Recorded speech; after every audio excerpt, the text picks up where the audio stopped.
National Herald एक अखबार है और इस अखबार को पंडित जवाहरलाल नेहरू ने स्थापित किया था। यह अखबार का योगदान रहा है भारत के स्वतंत्रता संग्राम में और देश के पहले प्रधानमंत्री नेहरू जी हो, उनका परिवार हो, कांग्रेस के सभी नेता हो, सभी उस अखबार से जुड़े हुए थे, महात्मा गांधी भी। अब ईडी हो या और कोई प्रॉपर्टी जब्त कर ली है, कुछ केस होगा, हो सकता है। बीजेपी में भी ऐसे बहुत से है केसेस, लेकिन उनकी प्रॉपर्टी जब्त नहीं होगी। अब इकबाल मिर्ची की प्रॉपर्टी खुली की जाएगी।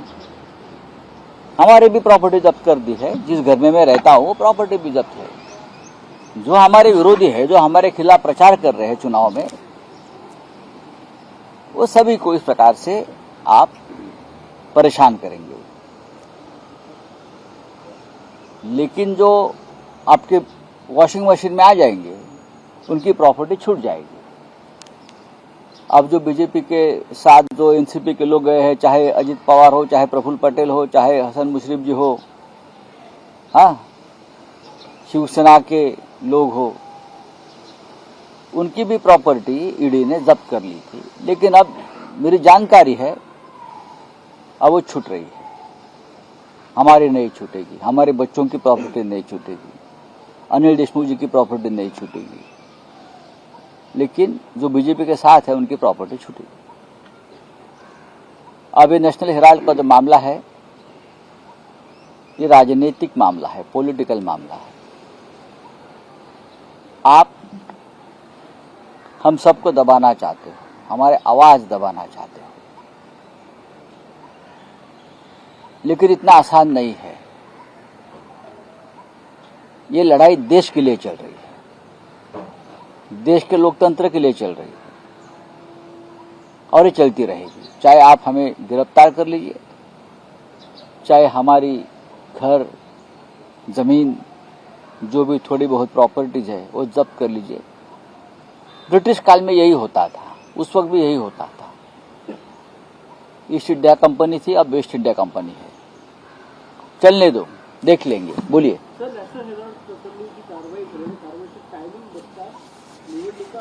नॅशनल हेराल्डवरती अचानक काल कारवाई झाली, त्याची चौकशी सुरू होती, त्या संदर्भात काही व्यवहारांची असू शकते। नॅशनल हेराल्ड हे एक ऐतिहासिक महत्त्व असलेलं वृत्तपत्र संस्था आहे, पंडित नेहरूंनी स्थापन केलेली। आणि नॅशनल हेराल्डचं देशाच्या स्वातंत्र्य लढ्यातलं योगदान, त्यानंतर अनेक चळवळीतलं योगदान फार महत्त्वाचं आहे। पंडित नेहरूंचं आणि अनेक स्वातंत्र्य चळवळीतल्या काँग्रेस नेत्यांचं नॅशनल हेराल्डच्या उभारणीमध्ये महत्त्वाचं योगदान होतं। नॅशनल हेराल्ड हे हळूहळू ज्या पद्धतीनं मग स्पर्धा वाढली, हेराल्ड मागे पडला असेल। हेराल्ड जगवण्यासाठी काही व्यवहार झालेले आहेत आणि त्याच्यामध्ये काँग्रेस पार्टी आणि त्या ट्रस्टमध्ये काही व्यवहार आहेत अशी माझी माहिती आहे। मला का मी त्या तपासात गेलो नाही। आता ती प्रॉपर्टी जप्त केली, त्या संदर्भात गांधी परिवाराची चौकशी केली। या देशामध्ये जे मोदी आणि शहांच्या विरोधामध्ये आहेत किंवा भाजपच्या विरोधामध्ये आहेत, त्यांच्या चौकशा होतात, त्यांच्या प्रॉपर्ट्या जप्त होतात। आमची झाली, मी स्वतः त्यातला एक व्हिक्टिम आहे। पण ठीक आहे, जे भारतीय जनता पक्षात गेले, ज्यांच्यावरती आरोप होते, ते मग अजित पवार असतील, प्रफुल्ल पटेल असतील, हसन मुश्रीफ असतील, आमच्या शिवसेनेतले सगळे लोक असतील, तिथे गेले, त्यांच्यावर सुद्धा ईडीच्या कारवाया सुरू होते, त्यांच्याही प्रॉपर्ट्या जप्त झाल्या होत्या। आता इक्बाल मिर्चीसह सगळ्यांच्या प्रॉपर्ट्या मोकळ्या होत आहेत अशी माझी माहिती आहे। पण ऐन निवडणुकीमध्ये गांधी परिवार, प्रियंका गांधी, राहुल गांधी हे 5 राज्यातल्या प्रचारामध्ये असताना नॅशनल हेराल्डची प्रॉपर्टी जप्त करून सरकारने काय दाखवलं आहे की आम्ही घाबरलेलो आहोत। ते सरकार घाबरलं आहे पराभवाच्या भीतीनं। तुम्ही प्रचारामध्ये फार जोर लावू नका उरलेल्या, हा इशारा आहे। पण ही लढाई देश वाचवण्यासाठी आहे, लोकशाही आणि स्वातंत्र्य वाचवण्यासाठी आहे. आणि त्याची किंमत आम्ही सगळे चुकवत आहोत. मग आम्ही असू, शिवसेना असेल, काँग्रेस पक्षातले प्रमुख नेते असतील, राष्ट्रवादी शरद पवार असतील, तेजस्वी यादव असतील, ममता बॅनर्जी असतील, या सगळ्यांवरती फक्त भाजपला किंवा मोदी शहांच्या संदर्भात सत्य सांगतायत म्हणून कारवाया होत आहेत. पण याचा अर्थ असा नाही की आमचा आवाज आपण दाबू शकाल आणि आम्ही शांत राहू. नाही, या देशामध्ये लाखो करोडो जनता अशी आहे ज्यांना या लढ्यामध्ये आमच्या उतरायचं आहे. शिवाजी पार्क इथे बाळासाहेबांच्या मृत्यूदिनाच्या पूर्वसंध्येला राडा झाला होता, जे भांडण झालं त्याच्यामध्ये विनयभंगाची गुन्हे दाखल करण्यात आलेले आहेत. खोटे गुन्हे आहेत, हे गुन्हे खोटे आहेत.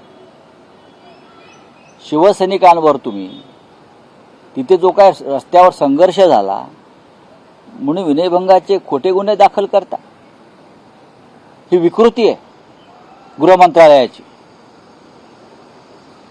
गृहमंत्र्यांनी या विकृतीवर तोडगा काढला नाही तर आम्ही पाहू काय करायचे ते. पण अशा प्रकारे आंदोलन करणाऱ्या शिवसैनिकांवर, जे गद्दार आहेत, जे बेईमान आहेत, जे भ्रष्ट आहेत राजकीय दृष्ट्या, त्यांना शिवतीर्थावर हिंदुहृदय सम्राट बाळासाहेब ठाकरे यांच्या स्मृतीस्थळावर रोखण्याचा नक्कीच प्रयत्न झाला गद्दारांना.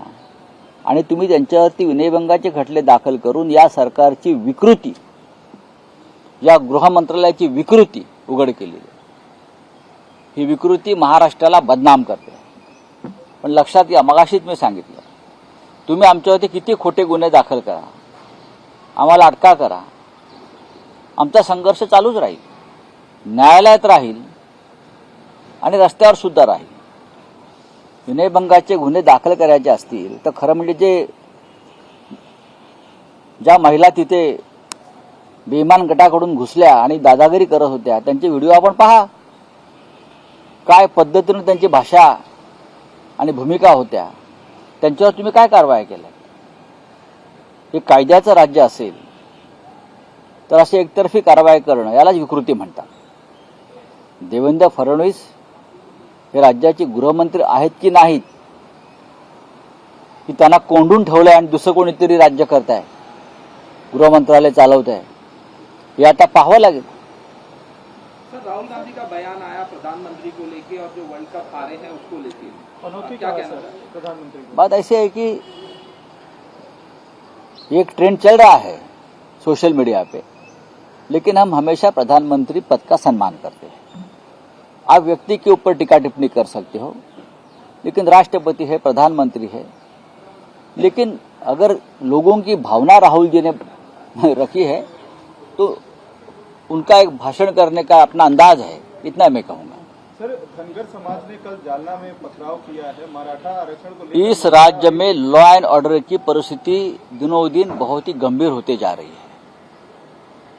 मराठा समाज सड़क पर उतरा है, धनगर समाज उतरा है, ओबीसी उतरा है, और इस राज्य का गृहमंत्री और गृह मंत्रालय, उनको ये मालूम नहीं कि राज्य में क्या हो रहा है. 5 राज्यों की चिंता है हमारे गृहमंत्री को और मुख्यमंत्री को, वहां प्रचार को जा रहे हैं, लेकिन अपने राज्य, तो हमारा राज्य जल रहा है. ये परिस्थिति बहुत ही खतरनाक और गंभीर है. मराठा आंदोलन मनोज जरांगे पाटील मुंबईत यायला काय सांताक्रूज लागले का अशी टीका राज ठाकरेंनी केली? नाही, मला माहित नाही. मनोज जरांगे पाटील त्यांना उत्तर द्यायला समर्थ आहेत. मनोज जरांगे हा एक फाटका माणूस आहे,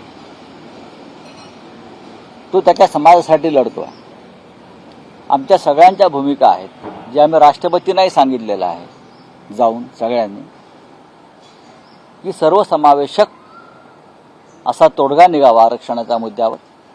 आज आहे 50% आरक्षण, त्याला कोणताही धक्का न लावता इतर समाजाच्या आरक्षणाच्या मागण्या आहेत, मराठा असतील, धनगर असतील, त्या पूर्ण व्हाव्यात, ही आमची भूमिका आहे. सर, मुख्यमंत्री जा रहे हैं चुनाव प्रचार. एनसीईआरटी की बुक्स में रिकमेंडेशन दिया है. क्या बोल रहे हैं आप? सर, मुख्यमंत्री जा रहे हैं राजस्थान में चुनाव प्रचार करने के लिए. कल के दिन राजेंद्र गुढ़ा का वहां पर वो प्रचार करेंगे. महाराष्ट्र में जो स्थिति अभी है, ऐसे दौरान मैंने कहा ना, महाराष्ट्र की स्थिति देखिए, आप राजस्थान में क्यों प्रचार करते हो? मुंबई बीएमसी का चुनाव लीजिए और वहां प्रचार कीजिए ना। महाराष्ट्र में मुंबई, पुणे, नागपुर, नासिक से लेकर संभाजीनगर 14 महानगर पालिका का चुनाव आप करने नहीं जा रहे हो। आप यहाँ चुनाव घोषित करिए और यहाँ प्रचार कीजिए। एनसीआरटी के